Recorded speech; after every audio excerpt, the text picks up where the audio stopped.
Bus కింద ఈ టైర్ల కింద బస్సు కింద టైర్లకి కింద గ్యాప్ ఉంటుంది చూసావా? ఆ, అవకాశం ఉంటే అందులో కూడా దూరిపోయి వెళ్ళిపోతాడు.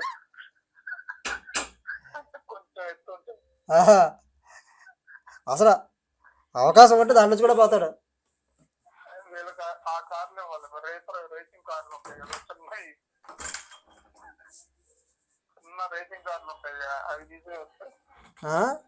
ఆ, చిన్న రేసింగ్ కార్లు ఉంటాయి కదా, అవునవును అవి ఉంటాయి కదా, F1 రేసులు అవి. అవునవును. ఇప్పుడు ఈ అందులో అయితే నా ప్రాణం గాల్లో పోవడమే. అదైతే ఇంకా బస్సుల కింద వెళ్ళిపోతారు. ఎక్కగానే పోతాను ఇంక నేను. అది భూమి మీద ఆగదు ఇంకా అదైతే. ఇయే రాకెట్లా నడుపుతున్నారు వీళ్ళు, ఈ బైకులనే. ఇంకా వాళ్ళకి అదే ఉండవేమో ఇంకా బస్సులు కూడా. అసలు బస్సు కింద దూరేయడమే. ఆటోల కింద కూడా దూరేస్తారు కావాలైతే.